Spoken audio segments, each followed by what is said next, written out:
I want to kick off the afternoon with our patient track current session entitled Curative Therapies in Sickle Cell Disease. To kick things off for us, we have our moderator, also our patient well-being coordinator at the SCAGO, Ms. Samira Javadi. She serves as both, as I mentioned, patient well-being coordinator and project lead for the GTA region. She's a registered social worker who holds an honors BSW as well as a master's of social work from York. She brings a strong foundation of both academic knowledge combined with extensive frontline experience. She specializes in case management, psychosocial support, client advocacy, and she has an extensive experience working with vulnerable populations in both community and clinical settings. To learn more about Samira, feel free to check page 37 or tap her on the shoulder. She's lovely. She spent as much time as you need to talk with her. But without further ado, Samira Javadi.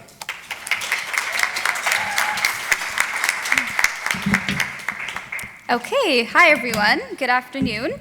My name is Samira and I'm the Patient Wellbeing Coordinator for the GTA region. And I'll be your moderator for today's session on curative therapies in sickle cell disease. For this session, we will have two panelists presenting back to back, with each allocated 20 minutes. The final 50 minutes will be allocated for questions. Without further ado, I would like to introduce you to our first panelist, Gabriel Badejo, who is a Nigerian-Canadian filmmaker based in Toronto. His personal journey with sickle cell anemia to undergoing a stem cell transplant has propelled him to the forefront of advocacy and working to amplify awareness of a condition that affects Black communities. His involvement in sickle cell awareness campaigns, participating on panels internationally at the Sickle Cell Disease Summit, and serving on the Ontario Health Quality Standard Committee underscores his commitment to making a difference beyond the screen. Thank you for being here with us today.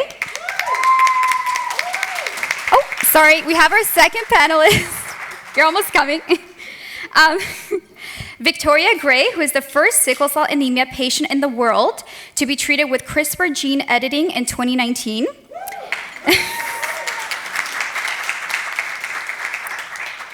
After a lifetime of pain, treatments, and hospitalizations for sickle cell disease, she is now symptom-free, working as a patient advocate and international speaker to spread the word about CRISPR and rare diseases to clinicians, scientists, patients, and students. Mrs. Gray is a wife and a mother of 3 children and lives in Forest, Mississippi. Thank you both for being here with us today. A big round of applause. And I will hand it over to Gabriel.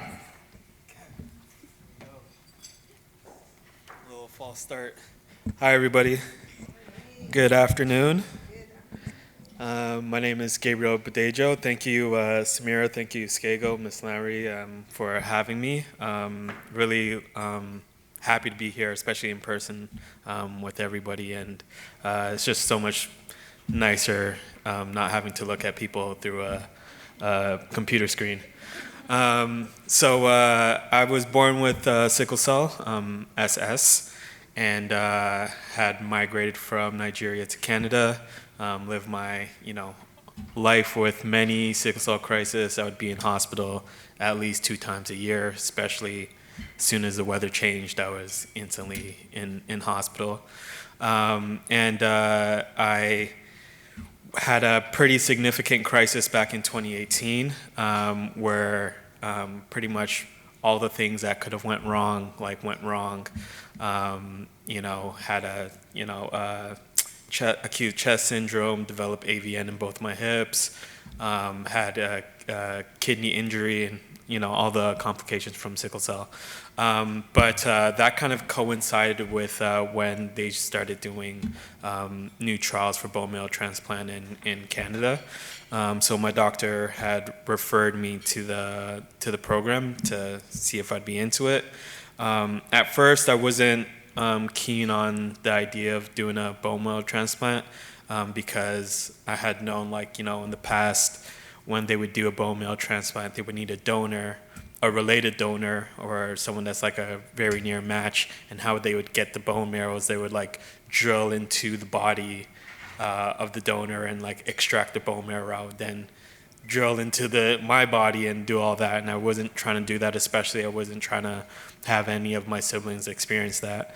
But I guess the moment where things kind of pivoted, where I felt like this could be a possibility for me, is my doctor explained the new way of how they extract bone marrow and the stem cells from donors, which is pretty much they give the person donating an injection for a few days, and that helps them develop or create more blood stem cells that gets released into the bloodstream, and then they extract the cells like by like apheresis, where they just take out the blood, separate it, put the blood back in you, and it's like one session is pretty easy. So once I was aware of that, I kind of felt like this could be a possibility for me. And at that point in my life too, I was kind of growing very tired of just the back and forth with dealing with sickle cell, making progress and feeling like I've been set back, and that whole rigmarole that we go through. So I have a bunch of siblings, 2 siblings that are both same parents. Asked both my sisters if they wanted to get tested. I was actually really nervous to do that because when you ask somebody to donate something or give you something, is you don't know what the answer is going to be. So anyways, I asked my sister, who's closest in age, and she ended up being the match, and one of my other sisters was in the match. So, my sister's actually here right now, twin. That's her. Thank you. So she had done that process that I mentioned earlier, and then I had done the bone marrow transplant. So with the transplant process, there's a lot of prep that goes into it. They have to test what state your body's at, and what it could withstand. So there was a lot of testing that went into it, and then going into the hospital to actually start the procedure. I was in the hospital for 7 weeks, and had to be in full isolation. And it was during COVID, the pandemic, so I can only have 2 visitors on my list, with actually doing the transplant itself, to be honest, for anyone that's here, considering it or have loved ones, the experience of the painfulness or whatever that you would experience going through chemo that you have to do, and just and radiation and all the other things is honestly light compared to what we've experienced dealing with sickle cell. So I had reached out to someone beforehand to get information on how it went for them, and they told me it was a breeze. And so when I did it, and it was I did have a crisis, but because I was in the hospital already, they were able to manage it quite quickly and effectively, so it didn't last too long. But it was relatively not that crazy. It was kind of anticlimactic. It's really like a blood transfusion. But for me, after that moment and being in the hospital for 7 weeks, and it was kind of easy just waiting for your body to adjust and reset with the new cells, that's when a lot of my complications started to happen, where my hemoglobin kept dropping down to 50 every month or every other week, and you have so many appointments. At first when you do the transplant, your appointments, you're at the hospital twice a week at least, doing blood work. You're getting poked. If you don't have a line, I had a port, but sometimes they can't use the same port for different type of blood work, so they might have to poke you. And there's so many things. So it took a while for me to kind of get into good shape where I am now. I would say that I started to feel good around maybe the 2-year mark. That's when I started to feel okay, and I didn't work for a year and a half, which was a huge financial burden. Thankfully, I saved up a bit beforehand, and I had support from my family and my friends. But I think the biggest thing in dealing with things after the transplant is, one, just being able to put yourself in a position where you can allow yourself to be stress free, so you can put your body in the best condition to like heal after that, because it is quite like hard on the body, and you can feel it as you're going through it. But also like not being able to work for that long as an adult and your bills don't stop and they keep going is pretty hard, especially with the whole diet plan they lay out for you. You have to have like 100 grams of protein a day and this and that and whatever, and it's like and you have to eat greens, and you can't eat outside, and you only can eat from food from your own kitchen. There's all these like dietary restrictions that they give you, and it's hard to like to be able to afford to eat healthy for that long, and plus you pretty much have to do everything yourself or like someone that actually lives in your house. So that was pretty tough. But I think the biggest thing, after the dealing with the transplant is kind of like the mental journey, because when you have sickle cell, one thing I did realize is that sickle cell is a huge part of my identity. Like, it's informed every single decision I've made in my life, whether it's big or small. Like whether I wanted to walk to the store or ride my bike or drive, or like, what kind of course I can take in school or what career path I should be on. Like, sickle cells like informed all these kind of decisions. And when you do something like a bone marrow transplant or gene therapy, like all those considerations and things are like kind of like not there anymore. So it's like, it's like if I were to like suddenly become white, right? Like my life would change. I would be experiencing the world like completely different, and it'd be a huge adjustment. So it's the kind of same thing with going through the transplant and the switch of like worrying about things but not needing to worry about things because those obstacles are quote unquote not there anymore. So that's kind of been like the biggest challenge, I would say, like, going through this process. And I do recommend, like, when I do talk to people about it, is like you got to do therapy before and after and during all of this, because it is a huge adjustment to make. But once I started to feel good in myself and my body started to feel a lot stronger, then I can like really start to accept like my new reality. But because it took me like 2 years to kind of like get to that place, it like there was a lot of times where I wasn't even sure if this was working or not, because for me it was like kind of like almost like a switch, like, from going up and down, getting sick a lot, needing blood transfusions and things. And one day I woke up and I just felt strong. Like, I don't know I don't know if it was like that for you, but I literally woke up one day and I felt good. And then I've been good ever since. And, my sister, she does have a trait, so I guess I still present as her. And a question I get a lot is, do you still feel pain? And once in a blue moon, I'll feel like a little bit of like sickle pain, but it's like maybe like a 2.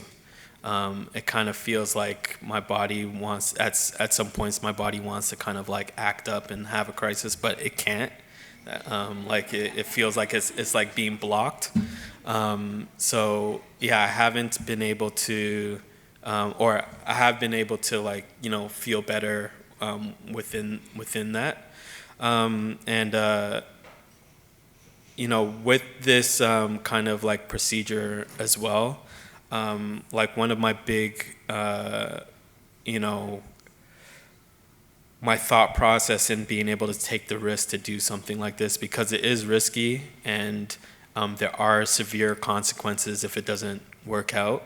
But for me, like, just my personal, I'm already a risk taker anyways. Like, I do what I want when I want kind of thing, and I'll suffer the consequences. But honestly, I felt that, like, you know, at the point I was at my life, and, you know, where I was at, you know, managing my sickle cell, like, I was in a place where I was ready to I was okay with what I've done in my life, to, like, if it, how do I say this? Like, the risk of this procedure is death, and I was okay with dying at that time. And I think that if I wasn't ready to be okay with that possibility, going through all the bumps and like bruises, like, throughout the procedure would have been a lot harder for me. But because I was, like, mentally okay with that possibility, like, you know, I have people that love me, and vice versa and stuff like that. So, like, I think that, like, that one thing made my experience and my outlook on that experience so much better, because everything that happened was a bonus for me, where I wasn't looking at it from a place of, like, lack. Like, I was really appreciative of even just the possibility and the opportunity. Plus, you know, being, like, one of the first people in Canada, adults in Canada, to do it, like, whatever data and information that they can have, like, you know, doing something with me, would help the people coming after me. So I just felt I can be a part of, you know, something big, and, you know, giving back to the community. You know, so I kind of wanted to keep this short because I know there's a lot of questions, and Victoria is gonna come in and kind of share her insights where we overlap. But yeah, that's kind of my little spiel. I look forward to hearing your questions after. Yeah.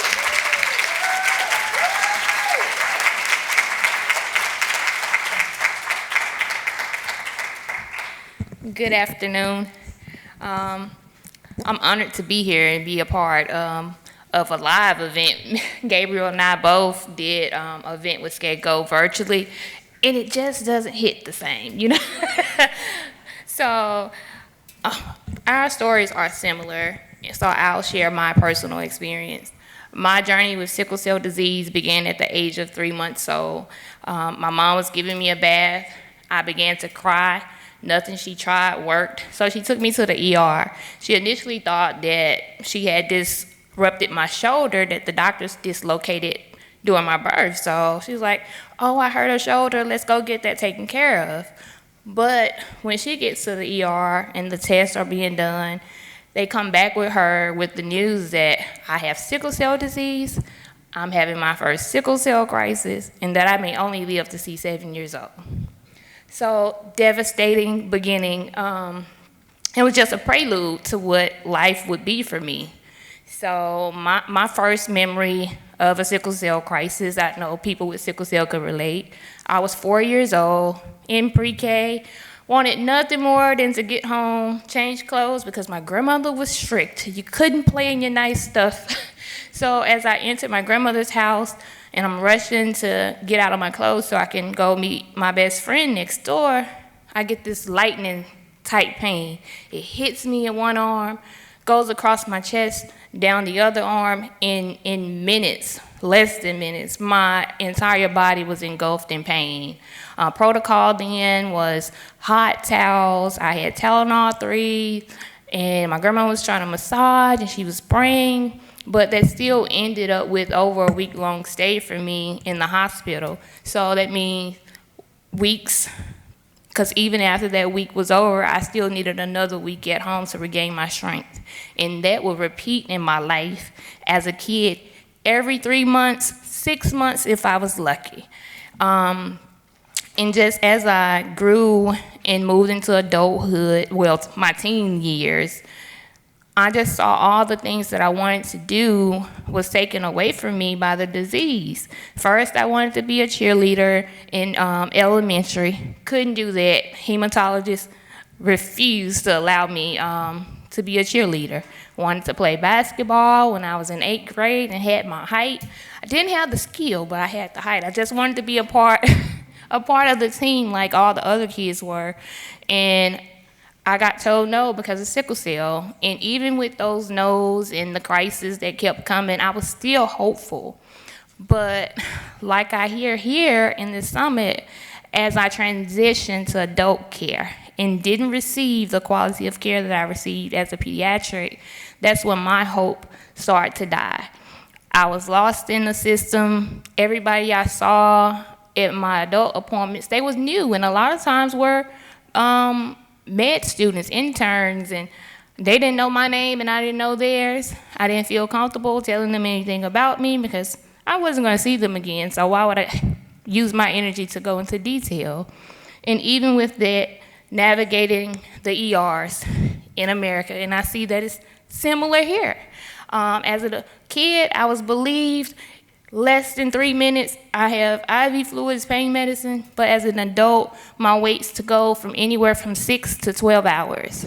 And this is sitting in a ER waiting room, in pain, can't move, and to watch a white woman with pink eye get called back before me. It was devastating. And I began to enter college, wanting to be a doctor. Advisor tells me, oh, because you have sickle cell, I'm gonna advise you against that.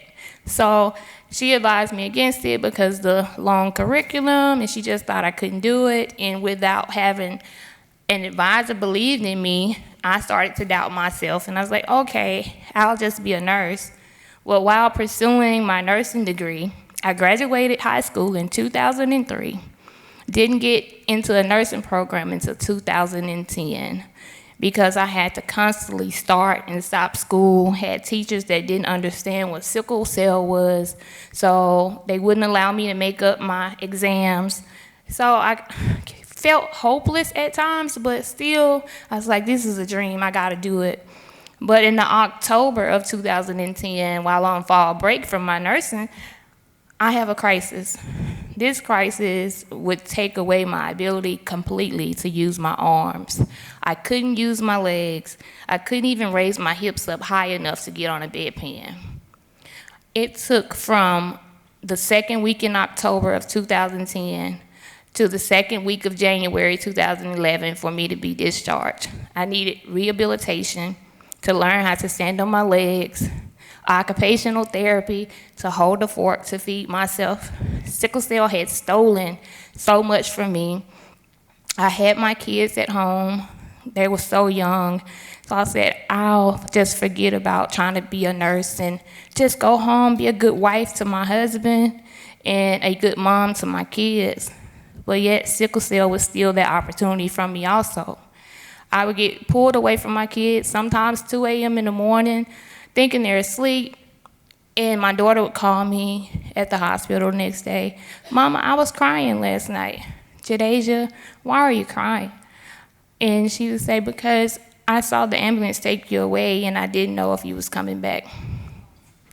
I was tired.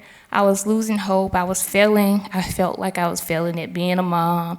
Felt like I was failing at being a wife. I even told my husband, you deserve better. Find a normal wife that can be there for you because I can't. He is still in the United States National Guard, and he was getting deployed to Iraq, and I couldn't be there because I was lying in a hospital unconscious, yet in another crisis. So I began to pray to God at night for death. I said, God, this isn't love. I'm being tortured by pain every day. And the people that you have in place that's supposed to care for me are judging me. They stand above me and they say, I feel sorry for you sicklers because you guys have to get all this pain medication from childhood into adulthood. Now you can't tell the difference between withdrawal and a pain crisis. I would have nurses that would give me a sedative, come in, it's time for my pain medicine. I just wanted to sit up. I was tired of laying down. And she gives me the medication. I get dizzy to the point where she has to help me into bed. And I wake up in some of the worst pain of my life, not understanding, like, oh, God, Now medicine is not going to work for me. I'm getting worse. I thought I would get better. And she tells me, I didn't give you pain medication. I gave you a double dose of phenergan because I wanted to see what that was going to do. She knew phenergan would sedate, even at the normal dose of 25, but she had tripled the dose. And when I made a complaint, no one listened. I got visitors from hospital administration and the head of the nursing department. Oh, we don't feel like she did it maliciously. We're just not going to let her treat you anymore. A couple days go by. Guess who's my nurse again? So I longed for the peace that I would see in heaven. And death would have been a sweet relief for a woman like me. But it wasn't until I get a call from my oldest son, Jamaria's teacher. He's in the 5th grade. She said, Victoria, I need to see you at the school to talk about Jamarius and why he's getting in trouble. They were wanting to kick him out of school. He was just doing small things every day. They was talking about kicking him out or sending him to an alternative school. And when I walk into her office, she said, Victoria, I know why Jamarius is acting out. I said, why is it, Miss Kelly? She said, because he don't want to be at school. He's afraid that he'll be at school and you'll die and he won't be there to save you. The thoughts that had been playing in my head that all my kids would be okay, my husband could find a new wife, they would have a stepmother that loved them. But now with it being in front of my face that my kids loved me so much that they was willing to sacrifice education and everything they had to be by the side of their mother, I knew I needed to fight. I began to pray, and I come across an article about haplo bone marrow transplant in the major university hospital there in Mississippi. This time, can't move again, chest pain, rapid. I couldn't use my arms. I have ketamine being pumped in one arm, Dilaudid, which is called hydromorphone, in the other. Still no pain relief. I'm there in an adult diaper. I call in the head of hematologist, the head hospitalist, everyone, and I ask them, do you guys know of a haplo transplant, anything that can help me? All the doctors, head hospitalists, the top at the hospital looked at each other, looked back at me. No one had an answer. We can't do anything more than what we're doing now. But after 2 weeks and I went home, I went back to my roots. And that was my faith that my grandmother instilled in me, that no matter what a doctor says, God has the last say over how your life would be.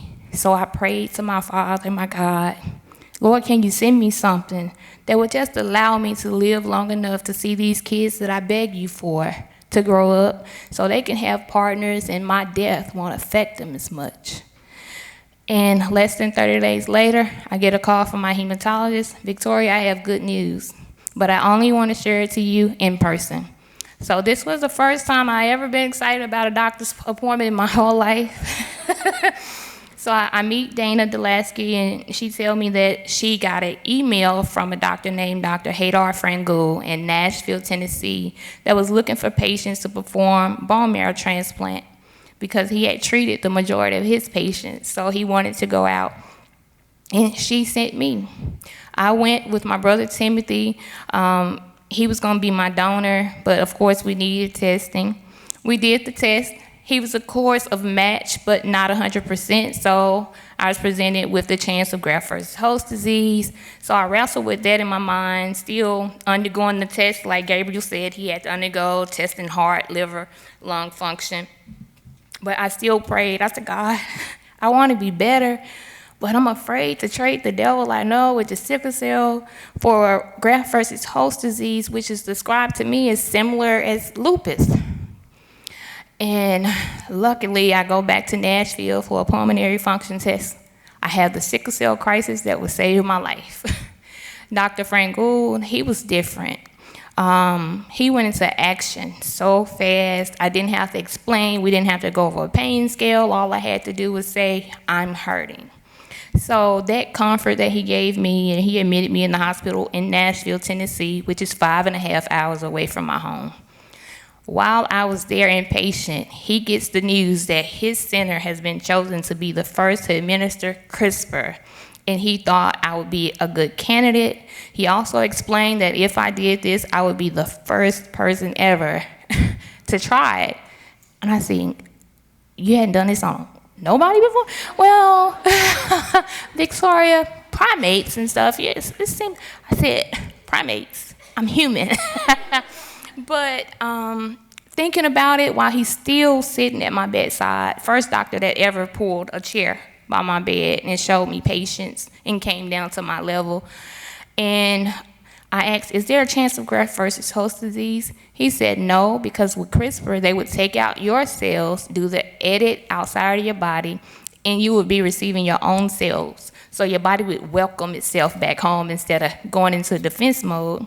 And secondly, because it was new, I wanted to know if I did this and it failed, would I still be able to move forward with a bone marrow transplant with my brother? When he reassured me that yes, if it didn't work, I could move forward with that bone marrow transplant, I knew then that this was the treatment that God had designed for me. And I moved forward, signed on, same protocols as bone marrow transplant.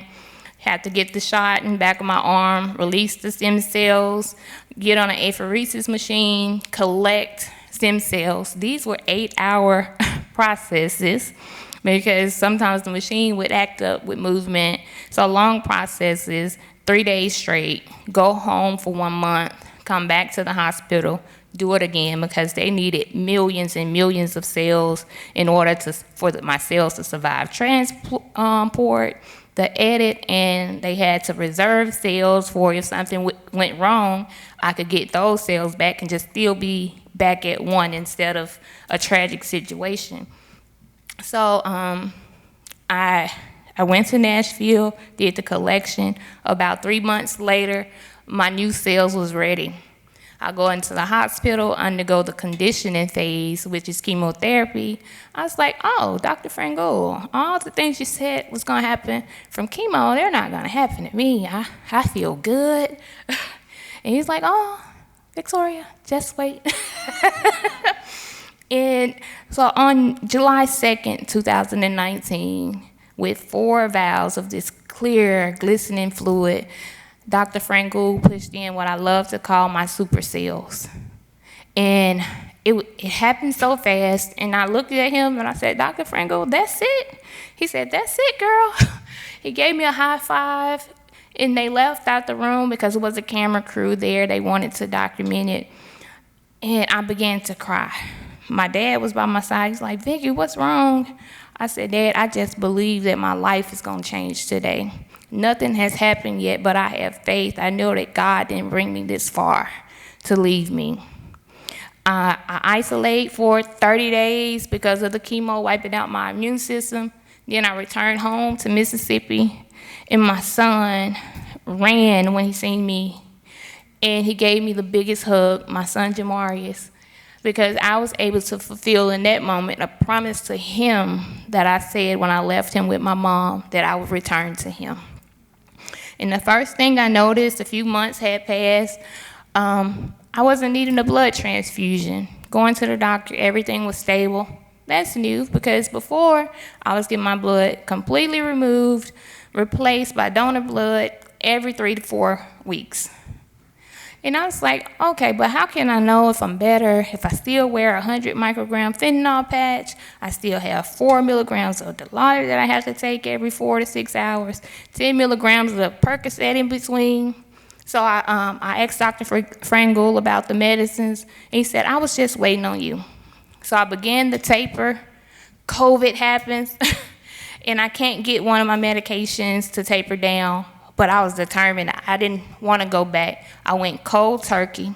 Bad idea, but I did it. I felt terrible for days, sweat, anxiety, and plus the world was on fire with the George Floyd situation and everything that was happening in the world. I was having to homeschool my kids from COVID, so I was stressed.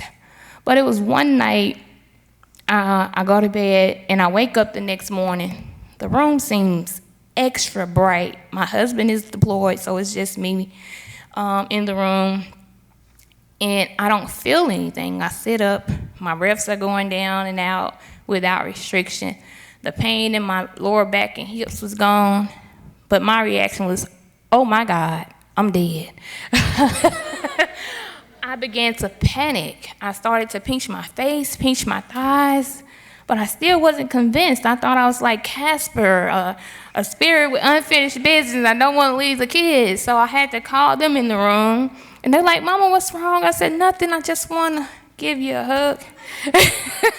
So they hug me, and I send them out. And I sit on the side of the bed and said, oh, my God, this thing worked. It was the first time in over 30 years that I woke up pain-free. I didn't have to remind myself to take a deep breath. I began to test my limits. I went outside. I raced with the boys. I fell because I'm clumsy. Phone came out of my back pocket. We had a great laugh because it didn't end with Mama having to get rushed into the ER and be gone from them for weeks at a time. I was able to withstand the cold temperatures and sit in the stands at my son's football game, and he looked back and said, Coach, put me in, my mama's here. I finally got to show up. I was at my daughter's Christmas parade, was able to do her makeup and hair and watch her dance in the cold for the first time ever. My first flight in life was to Washington, D.C., where my husband was deployed, to finally show up for the man who had showed up for me.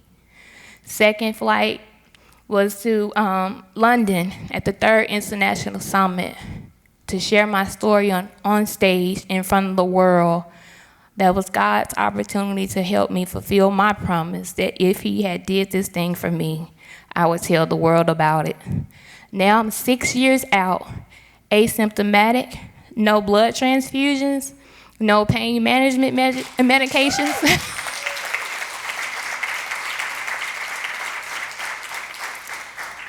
And this woman that needed an aide in a house to help her take a bath, to do laundry, prepare meals, is climbing a mountain next month in Colorado to raise money for sickle cell warriors in Africa.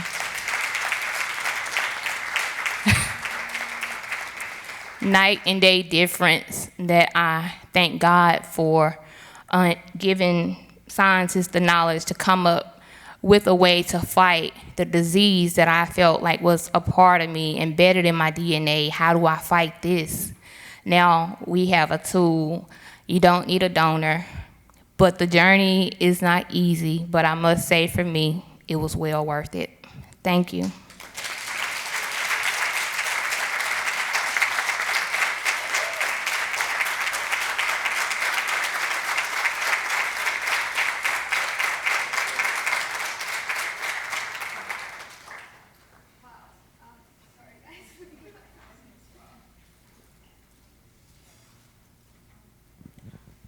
Wow.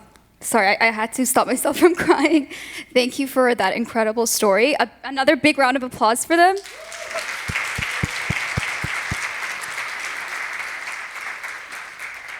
Does anyone have any questions for our panelists? Okay. First, I wanted to say thank you to both of you for sharing your story and sharing your story so passionately. I think there's a lot of emotions in the audience because everybody, was touched. For some people, they can really identify with what you're sharing, and we're also very, we rejoice with you. Let me say it that way. That you don't have to worry about this disorder anymore. My question would be, is there any part of your journey before your therapy that you miss now that you are sickle cell free? Is there anything that you miss? For me, no. No, I don't miss anything about the journey. For me, I didn't have a community-based organization. I felt alone in my struggle, the only child out of 6 with sickle cell disease, no neighbors with the disease. So it was lonely. I don't miss the pain. I don't miss the stigma. So there's nothing that I miss about before. Okay. I would say that it's not that I miss it, but like I'm like longing for it or something like that. But like I don't really have a lot of routine like in my life, or I had been. I kind of was like, you know, go with the flow every day. Every day was a new day kind of thing. And I felt like I had a routine with sickle cell, like where I knew what would happen if I did X, Y, and Z, or, you know, as soon as the temperature dropped to like 0, I'd be in the hospital and stuff like that. So it's not that I miss it, but like I'm like not used to like adjusting to like not that those things not happening anymore have been like something that like I think about a lot, especially like when those like seasons happen and stuff. Thank you. And the reason why I asked the question is just to compare some of the reactions or reflections from people with sickle cell to a similar disorder, thalassemia. So with the CRISPR therapy that Victoria, did, I was speaking with some folks from the thalassemia community. They're mostly in their 50s. And I'm asking the question, would you do the therapy? And most of them said no. And one of my reaction was like, you want? Why not? And one of them said to me, through the disease that we have and the treatment that we get, like the blood transfusion, we have formed sort of a friendship with herself. So there's a group of maybe 6 women that will go and get the transfusion done together. And so they just don't want to give up that. And I guess thalassemia doesn't come with the pain that sickle cell disease come with. So that could be, that leniency that maybe make you want to be more social, over just get rid of this thing because it's just bothering me. So I just wanted to get your perspective. But again, you know what's funny about that is that I feel that I'm more open with people and speaking with people about sickle cell and my journey with sickle cell, and even like checking up on people I know with sickle cell now than before. Before I wasn't like doing any of that. It was kind of like almost like a secret, like, like I wouldn't even tell like my friends and family sometimes when I would go to the hospital. Like I would just, I felt like I was burdening like people with, all these kind of things. So like I wouldn't like, it's great that, the people that you talk about have that kind of like community and support, but like I was like the opposite. And I feel like I'm doing those kind of things that they're doing now rather than before. Oh, actually, before the next question, I just wanted to highlight the differences between what I did and what Victoria did. So both procedures are like essentially the same. They're stem cell transplants, like using blood stem cells, but just different mechanisms of getting to that, getting to the point where you can get infused with the stem cells. So what I did was an allogenic bone marrow transplant where they take cells from a matched donor, and they harvest those cells, and then they give me medicines to clear out my immune system and my blood producing factory, inject me with the donor's stem cells, and then it's pretty much a waiting process for that system to regrow itself to make new blood. And with what Victoria did, they took her own cells, her own blood stem cells, the same stem cells that they would have taken from a donor. They took her own, and they took it to a lab, they edited it, and then same thing, they gave her the medicines to get rid of her old system, put in the new cells, and it's pretty much a waiting process for it to grow. So I just wanted to highlight the main differences between the two. Yeah, they both involve chemo, and I'm not sure if you did radiation as well. I didn't have to do it. Okay. yeah, I had to do radiation for a day. Awesome. I wanted to say thank you to both of you for that very authentic, genuine, inspirational, just your stories are really encouraging. I know to many from patient perspective, clinical, the hope, the transformation. So thank you for that authenticity. What I wanted to touch on is I've heard from both of you, there's a redefining of your identity that came with this change, right? So it's like sickle cell disease before defined who you were, what you could do, your limitations, your challenges, your goals, right? Your life. And I heard that very loud and clear from both of you. But then after your treatment, I noticed that you both said things were different. It's like you saw through different lens, right? I like you were black and white. It's like, was I alive? I like how you said it to Victoria. Both of you felt that difference. So what I wanted to touch on, and I think it can be really inspirational to many of us here today from all perspectives, is you must have, what were the biggest hurdles in redefining your identity? Because I think to be able to even consider gene therapy, you have to be okay with understanding how life can change, will change, how it looks different, right?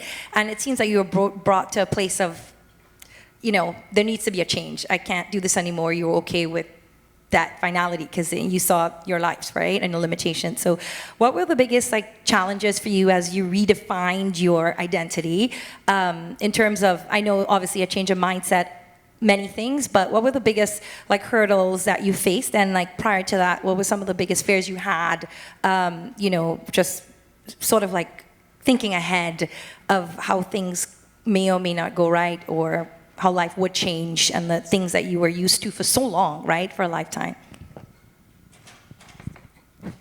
Okay, making sure it's still on.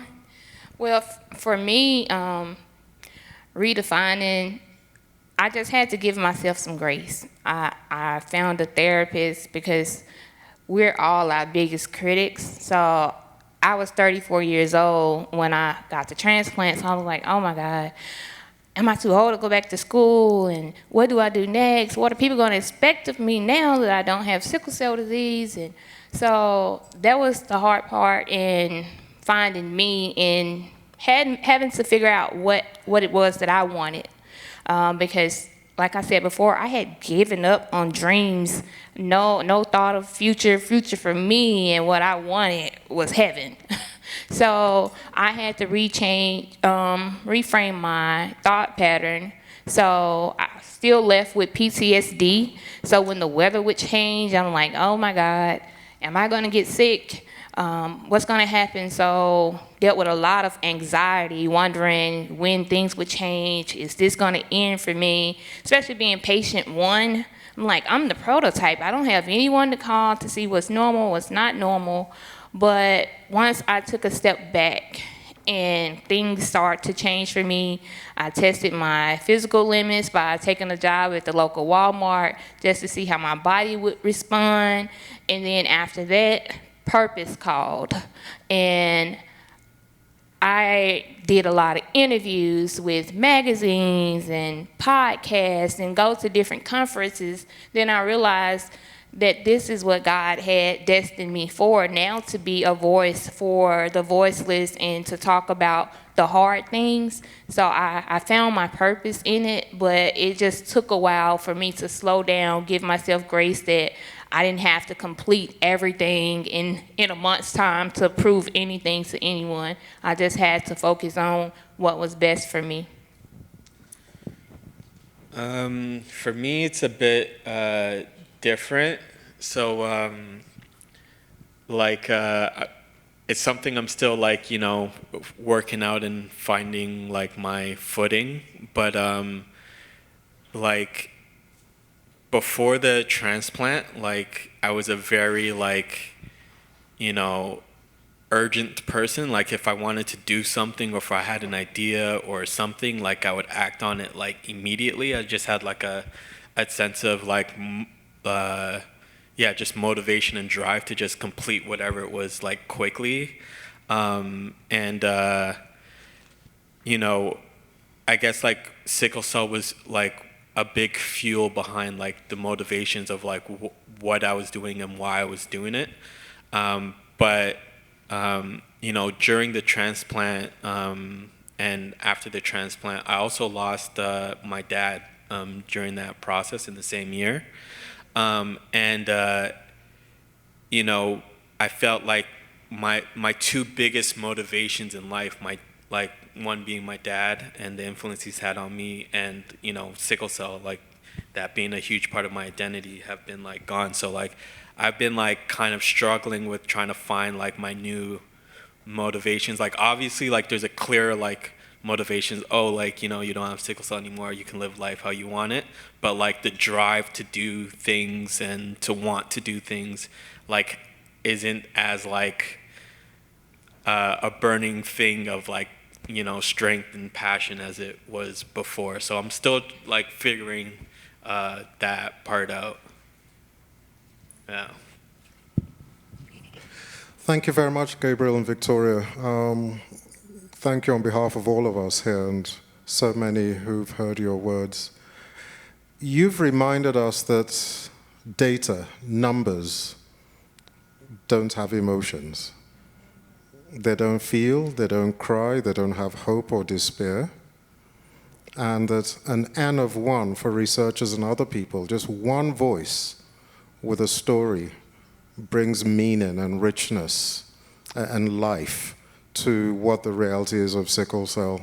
Thank you, both of you and many others, for really highlighting the huge emotional toll that comes with sickle cell, not only on the individual, but their loved ones around them.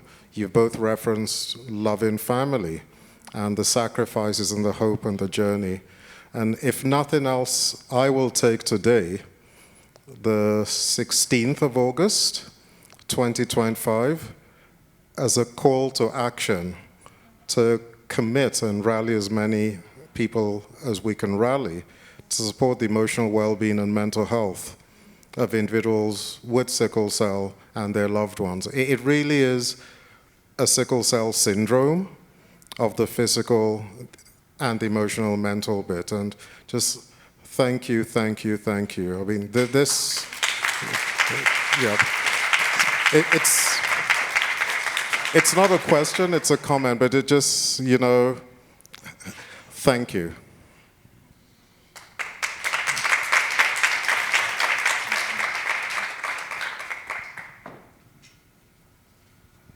Hi, I just wanted to, I guess, echo what's been said. I wanted to thank you for the inspiration, thank you for the passion, thank you for the vulnerability. Your story, it just resonates so deeply with me, who is a loved one of somebody who has the same condition. So I did have one question, and in listening to Dr. Cantor this morning, she was discussing gene therapy and a lot of times using it as an introduction for hydroxyurea, and how sometimes people come in looking for a cure, and with this kind of transformative treatment as well, they get enough gains that they're able to continue their life, and it kind of puts the pressure of, you know, looking at curative therapies on hold for a little bit at least. So I just wanted to ask both of you, given that hydroxyurea has been used in this space off-label for about 30 years, but there's a lot of evidence about its therapeutic value. What was the considerations for you, or I guess what was helping you to decide to move towards curative operations opposed to hydroxyurea in terms of, you know, taking that daily and allowing that to be defining how you manage your sickle cell? Well, for me, I had been on hydroxyurea since I was about 18, and I didn't see the benefit. It's not a one-size-fits-all drug. I actually had the adverse effect to where it was dropping my blood counts rapidly. I was needing more transfusion, trying to communicate that with my hematologist. She just increased my dosage, but I took it upon myself before, because part of the protocol that you have to come off of hydroxyurea. I was already off of it because I knew my body better than my hematologist. I knew it was causing more harm than good for me, and I knew I wasn't the only one because I researched and I saw a sister-brother team. Sister saw amazing benefit, took away her crisis completely, and the brother had the side effect that I did with lower counts, more hospital stays. So that's why I moved to transformative therapy, because I had tried everything else. I'd say for me, well, like when I kind of different from Victoria, like I wasn't searching for a curative treatment at all. Like it wasn't on my radar at all. Like I had done my research on it, like, you know, that they have done, you know, they discovered that a bone marrow transplant works for people with sickle cell, like back in the 80s. Like I've done my research, but, you know, that whole idea wasn't like on my radar at all. Wasn't trying to look into it at all. So it was more like presented to me. But hydroxyurea was, you know, it worked for me. And I was on it, you know, for a while, but I probably wasn't the best with taking the medicine consistently. You know, like I would, you know, you have to take it every day, like every single day. You miss like 3 days in a row, like the medicine like kind of stops working, and you have a crisis again.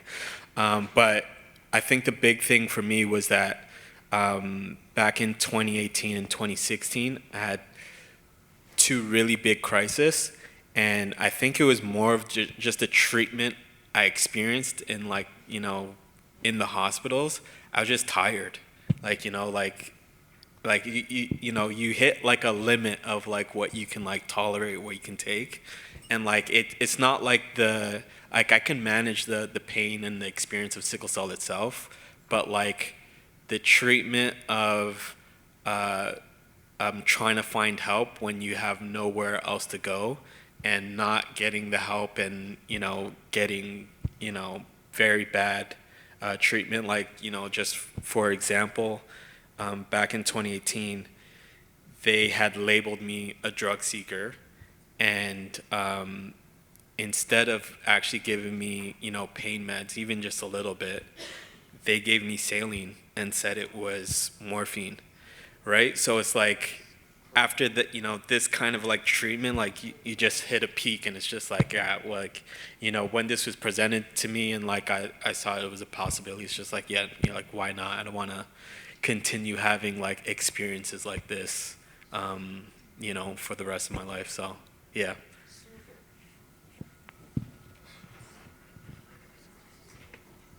Sorry, I don't really have any question, but I just want to commend you guys for, you know, you guys are truly a warrior, you know. So fast forward to what she said when she was telling us our past, our experience. She mentioned someone called a sickler. Then I remember when I was young, how my siblings always call me that. I can't play with my friends. The stigmatization is too much.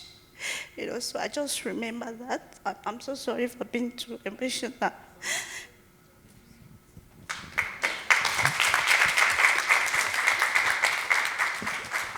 Thank you. This is to the doctor, Dr. Kirby, or any of the doctors in the house.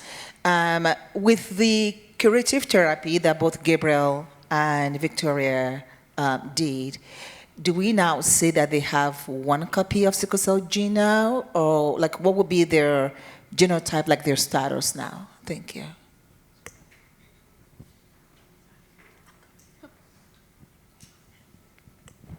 Their genetic makeup would be their genes in terms of they still have underlying sickle cell disease as a genetically, but clinically for Victoria, she has high fetal hemoglobin, much higher fetal hemoglobin. I don't know, for your transplant, was your brother a donor? Was your donor sickle trait, or did he have no sickle cell trait? Yeah, my sister had the trait. It's your sisters. Okay. So your blood makeup would be that of a trait. So when you do your hemoglobin analysis, you will have like up to like 40 something, less than 50% S. So you're like your sister in terms of your blood makeup. But if you were to do genetic testing on both of you, you would you would be your genes, you still have underlying sickle cell disease. So if you could have children, if you were to have children now, you could still pass on your sickle gene to your children, although you don't have your carrier in your makeup. Do you see what I mean? Yeah, I still have to ask the questions and make sure that my partner doesn't have AS or SS. Yeah. Yeah.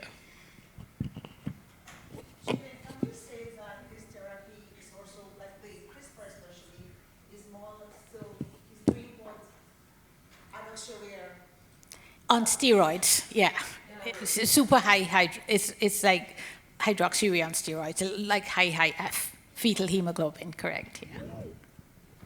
Yeah, because now I have 49% fetal hemoglobin. Yeah. We have time for one last question. One moment. Yeah, thank you to the both of you. I don't want to repeat what everybody has been saying, but I mean, yeah, I had to fight back tears throughout both of your presentations. So my question, and so Gabriel, I don't want to put your sister on the spot, but my question is actually for her, right? In the sense of, we've had instances where people, other than sickle cell disease, right? They have maybe even cancer. They say, oh yeah, we need to find a match. Right, so I guess my question is, when she realized she was a match for you, was there any apprehensions? Was she scared? Was she worried? She's behind you. I didn't want to put her on the spot. Tori, you want to answer that? Are you comfortable answering the question? Awesome, yeah, so how were you feeling? Like, were you really worried that there might be something happening afterwards? Thank you. No problem. When I found out I was a match for my brother, there just was no question that I would go ahead and do it. There was no hesitation for me. I didn't even really, I think, truly understand how hard it was to have a match, but I knew he would have a match. It was either going to be me or my sister. I just had a feeling. So I was not worried that he wouldn't have a donor that would come from his immediate family. But there was no hesitation for me. In terms of some of the risks, they said that the risks were little to none, and that if there were any side effects from taking all of the injections to get prepared for the extraction of my stem cells, that they would go away. And it was really, if I had an opportunity to save my brother's life, so to speak, I would just take it. So there was just no question.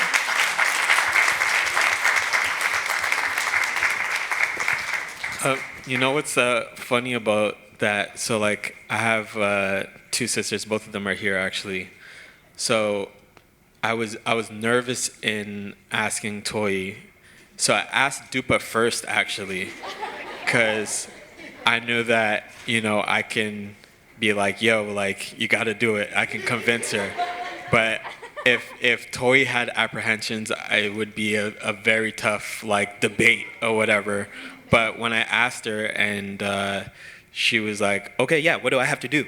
And I was like, you have to, talk to the people and they'll tell you about it. She's like, okay, when could I do it? And like, she was like, let's do it like right now. So, yeah.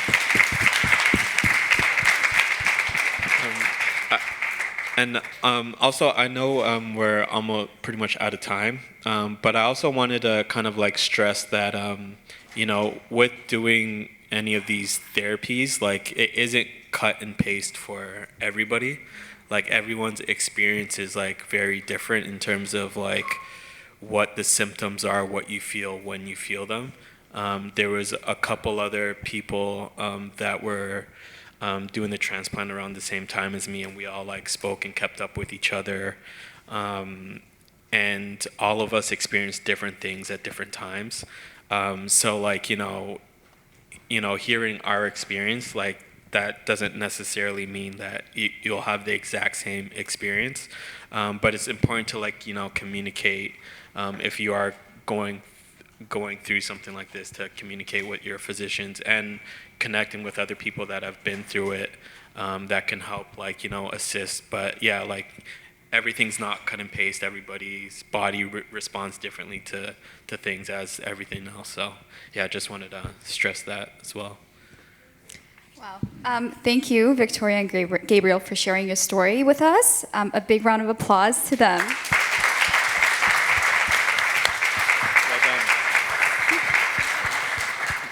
Thank you for everyone for attending and participating. We have our next session coming up, and Dr. Dana Powell will take the floor.